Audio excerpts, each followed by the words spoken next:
crane is Lufthansa's famous logo. It was designed by Otto Fürle in 1918 for the company's Forerunner.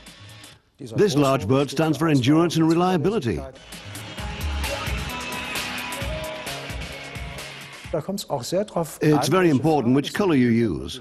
Of course, Lufthansa has always had blue, dark Prussian blue.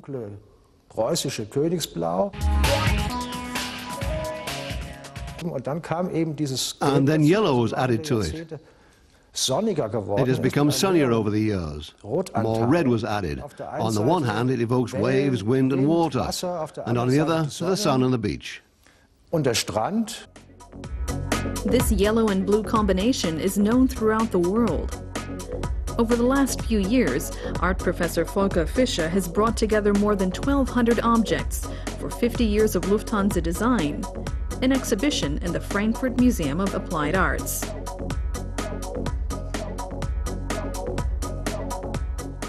A company's corporate design always has to compromise between innovation on the one hand and continuity on the other, because it takes a while for something to gain acceptance. That requires a very different kind of strategy and represents a different challenge than that faced by haute couture.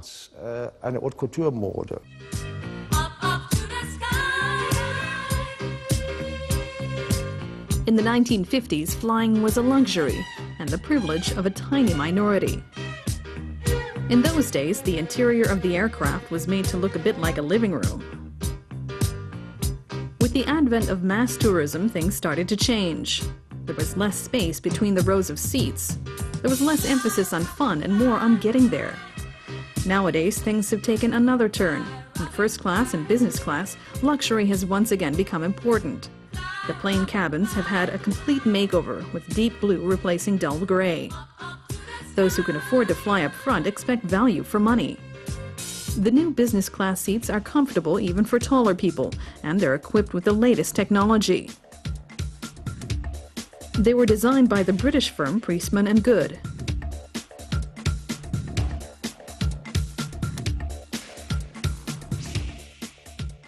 Like a dentist chair, you can put this seat anywhere you want. You can adjust every single panel on the seat. You can adjust the seat length, the seat height, the bed length, the hardness of the cushions are all adjusted by airbag control. In London, the designers are busy creating Lufthansa's new look. Their job is to replace the old interior with something much fresher. The company modifies its image every 10 years. The old interior colours were very warm greys. We almost call them nicotine greys here. They look dirty, they look very dull. And what we really wanted to do was to get that brightness into the cabin, really lift it. At the moment the greys are very, very prominent in the interior. We now have an aircraft interior that's predominantly this cool white, so the whole thing feels fresher, more modern, more technological, more advanced. In the exhibition, Volker Fischer also has some novelties from Lufthansa's 50-year history of design. All the free knickknacks and souvenirs passengers took home with them from their trips. In the mid-1970s, in the midst of the nostalgia wave, you can see the logo, the crane in a circle. At that time, schnapps used to be served on board. You were given little bottles of the stuff to take away with you. There were giveaways even in those days. The first-class passengers were given them as souvenirs. In this age of budget air travel, giveaways are a thing of the past. But Lufthansa's fame remains, thanks in part to its striking corporate design.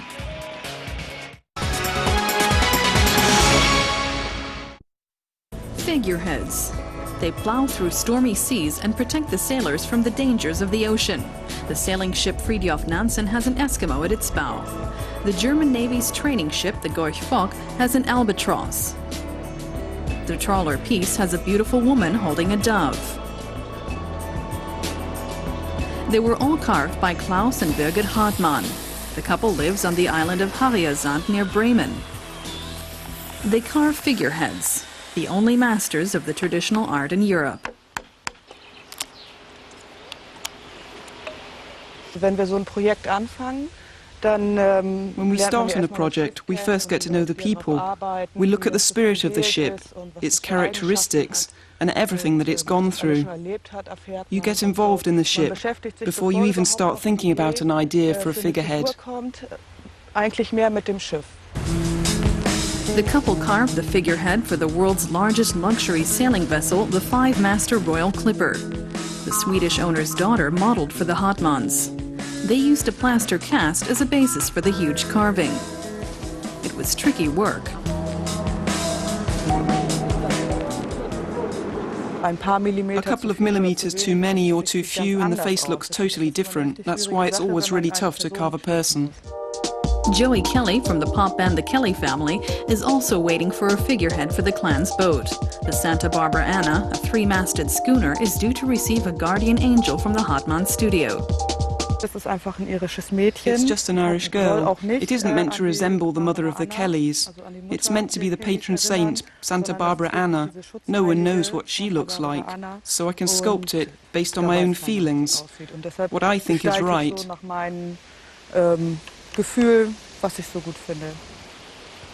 The woman carrying a harp is nearly finished. The figurehead will decorate the Santa Barbara Anna from this September. It takes around 2 months for a work of art to be carved out of a large block of wood. The huge figures can cost up to 40,000 euros. The next big project is already in the works. The Russian merchant navy wants a figurehead of the Roman god Mercury. Word is obviously getting around. The world is our gallery, the oceans. It gives me a great feeling that so many ships are out there. I'm very happy about that. Klaus Hartmann's great-grandfather, a sailor, collected figureheads. At 17, Klaus went to sea, where he carved his first sculptures. Later, he gave up studying medicine to become a full-time carver of figureheads. A seed was planted somewhere along the line, or maybe it's genetic, or maybe I just listened to my grandmother and her old stories too much. Yes, I think that's how it came about.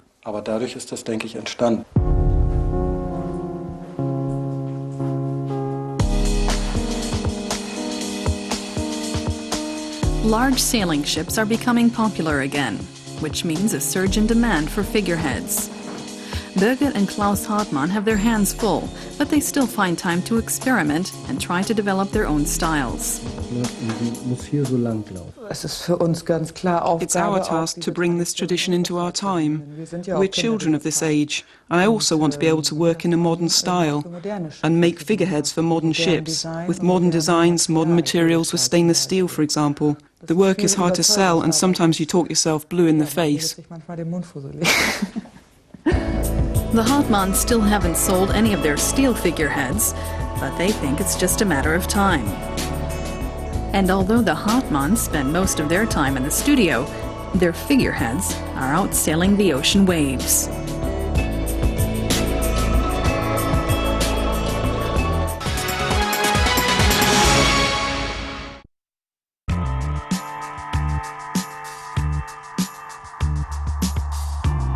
Tupperware has been available here in Europe for the past 40 years. It's great around the house, but now the practical plastic products have made it into a museum.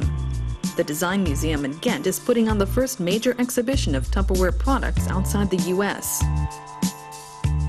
A lot of the ideas behind Tupperware products are also ideas brought already during the 20s and the 30s by the Bauhaus. So functionality and ergonomic aspects are really important also here for these products. Tupperware is now also designed and manufactured here in Belgium. Vic Coutereus is chief designer at the Tupperware Design Center in Aalst. Every year, he makes sure some 25 new and trendy Tupperware products hit the market.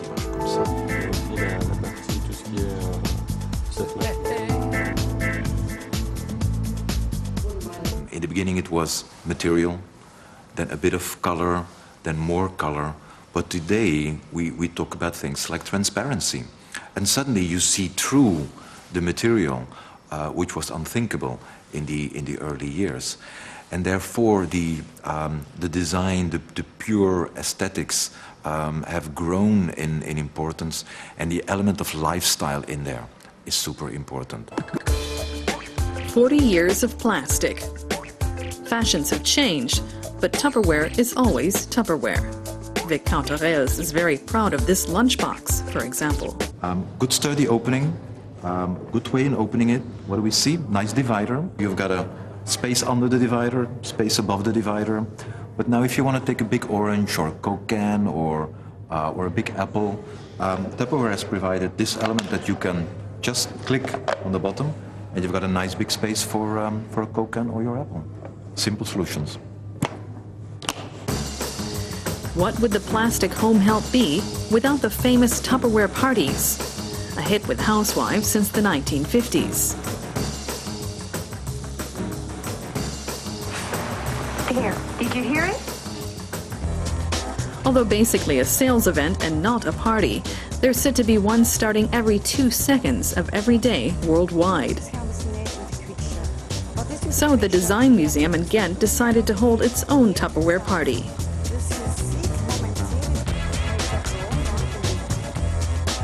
The aim is still that a consumer goes home not with saying, oh, I have spent €50 at the Tupperware party, but comes home with, I had a very good evening tonight.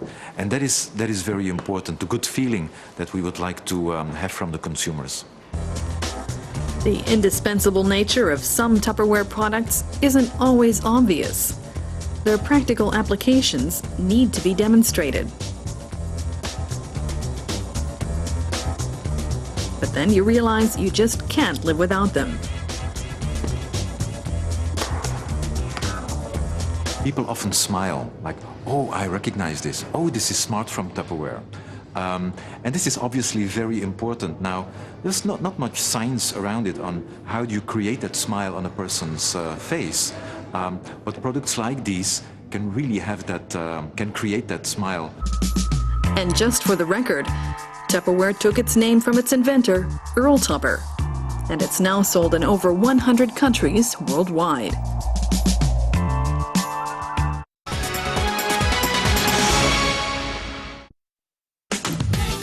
Garden gnomes are a thing of the past. Nowadays, many German allotment gardens have style. Wooden huts are giving way to smart designer houses. Germans who lease these city garden plots are traditionally organized in associations.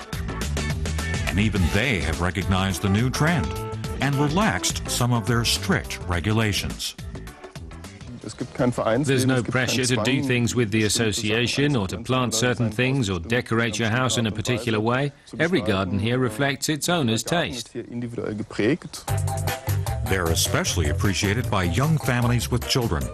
Some 4% of Germany's total surface area is covered by allotment gardens, and demand is high. People wanting an allotment have to wait up to 3 years for their wish to come true. But indoors, this happiness is confined. You're allowed to build a maximum of 24 square meters of living area to be exact. That's all that's allowed in Germany. It's a challenge for architects. I'd much rather have a plot of land in Tuscany, so I've tried to create a bit of Tuscany, or at least Provence, even if it is on the outskirts of Berlin. And the fact that it doesn't cost much is compensation as well. A leasehold costs from 10 to 40 cents a square meter, between 100 and 250 euros a year, so anyone can afford one. The younger generation has recognized that as well. They came, they saw, they planted. German traditions are passé. Asian gardens are in. And many of the younger generation refuse to dispense with luxury. Germany's allotment garden colonies are being upgraded. Color and modern design are infiltrating the traditional home of the garden gnome.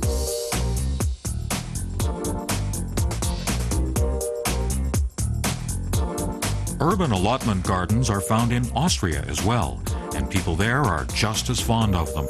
Take the Rubin family in Vienna. they had an architect design their allotment house. What's special about the Rubin house is its spatial complexity, given the extremely difficult conditions of the site. The plot of land is extremely small, 326 square meters, with only 62 square meters to build on. That turned into 130 square meters of living space, but it had its price. The house cost 150,000 euros. That only makes sense in Vienna, because allotment leaseholders there can live in their houses all year round. In Germany, that's expressly forbidden by law. So Vienna has seen a veritable explosion in allotment gardens, a home of one's own with a personal Garden of Eden right near the city, and affordable as well. This is a unique opportunity, a garden in Vienna with children, good connections to the city, pleasant neighbours, the charm of a village in the middle of a city.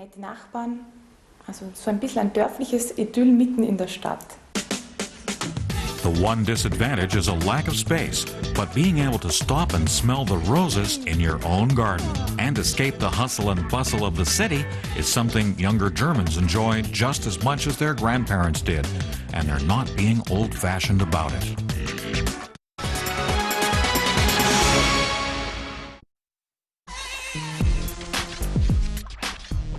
Among minimalist designers, Marcel Woltering is seen as something of a purist. Step into the Woltering dream. Please follow me. The 45-year-old Dutchman believes that in design, symmetry is paramount. He always has an eye for the big picture. Everything is coordinated, from drawers to lamps to the garden. Woltering studied to be a florist, but taught himself interior design and landscaping.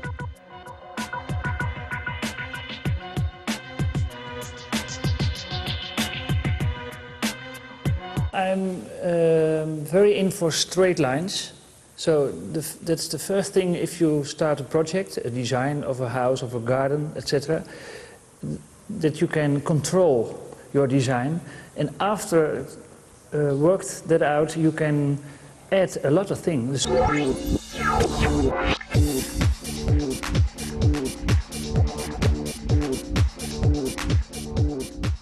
Marcel Woltering is inspired by Asian philosophy. His hope is that his designs will help people find inner peace and relaxation. I think people who are interested in my design are people who are quite basic in that way that they love pure things, nature, not gold, glitter and glamour. At the age of 6, Woltering discovered the beauty of flowers. He first made a name for himself with his flower arrangements. But it was his landscape gardening concepts which made him world famous. Woltering's clients appreciate his love of geometry and his versatility. I think the difference is that I'm working in both, inside and outside. And that combination, for me, is very important. When I'm thinking for interior design, I'm directly look through the window and thinking about the outside. And the inside, outside, outside, inside, that's the thing where in the way I'm thinking. Marcel Woltering has written a number of books about his design philosophies. They've sold tens of thousands of copies and are considered to be arbiters of good taste. The multi-talented designer now employs 40 people, and his works can be found around the globe.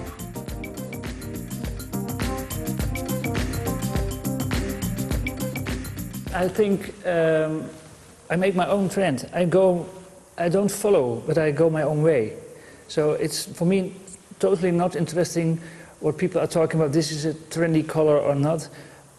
I'm thinking in another way, and maybe farther than that. In spite of his success, Marcel Woltering still has a few unrealized desires. My dream to do is a garden Italy, because the possibility of trees from that country, I can't use them in this area. The star designer is a big nature lover. In his free time, he seeks peace and solace out of doors, as well as inspiration for his next interior design project.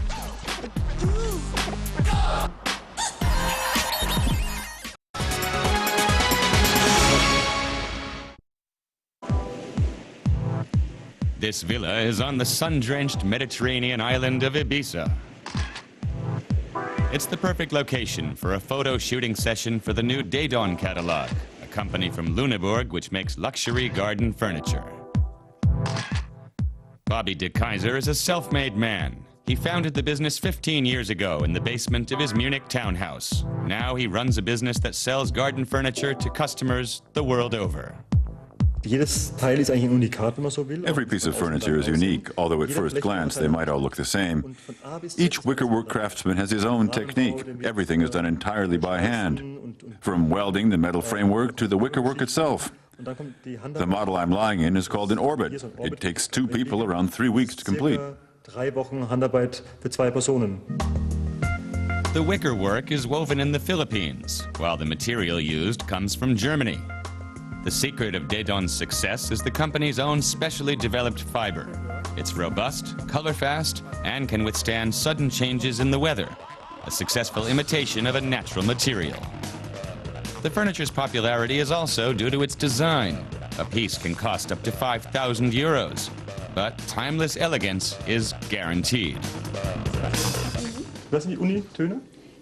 The accessories are also made by Dedon. Everything from the cushion patterns to the choice of colors is discussed with the boss. And he knows all his 50 employees personally. It's important to me that people are content and enjoy what they're doing, that they feel they're part of the company's success. That can be tough in a large company. We need to cultivate the relaxed atmosphere that helped us become successful in the first place. And above all, we need to continue to have fun. The former soccer pro is still keen on sports. The company headquarters in Lüneburg even have an indoor fitness center and a beach volleyball court, which is also the ideal place to try out the company's new models in the very surroundings they're destined for.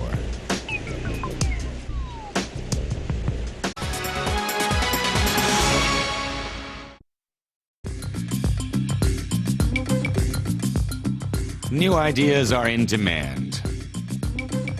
The Tendenz Lifestyle Consumer Goods Trade Fair showcases a colorful mixture of unusual inventions. From living lamps that can be squished up, to oddball accessories for the home. Witty and wacky are the key concepts.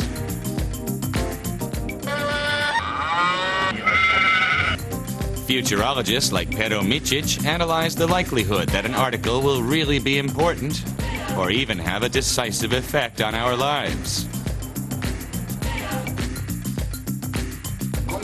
They attribute no great significance to current trends. These are mostly passing phenomena. Here we have a huge collection of ideas and possibilities and indications of the future.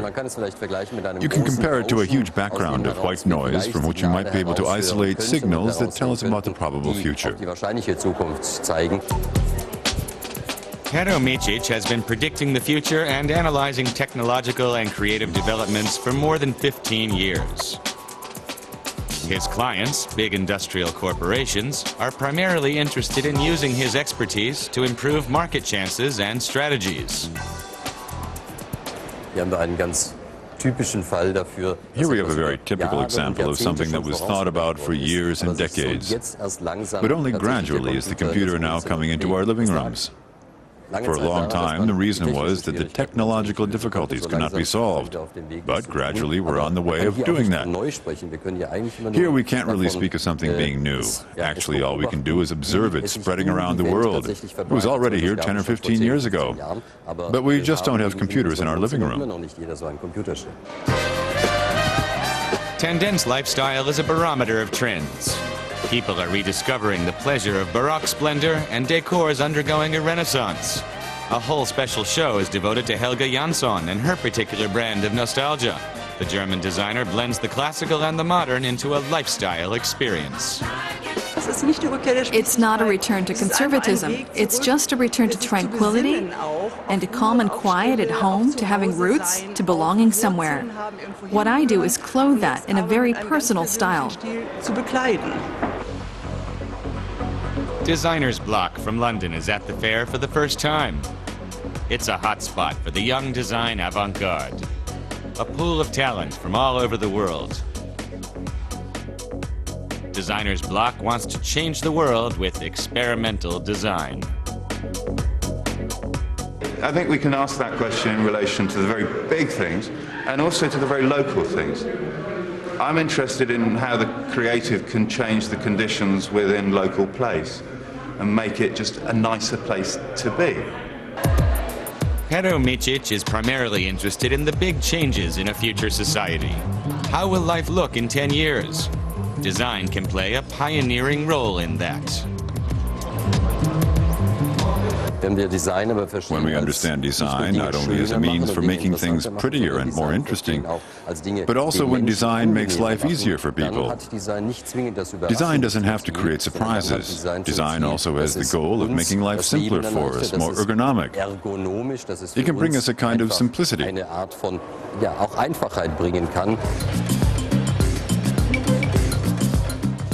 Tendenz Lifestyle, with all its ephemeral trends, takes us one step further on the path to the world of tomorrow.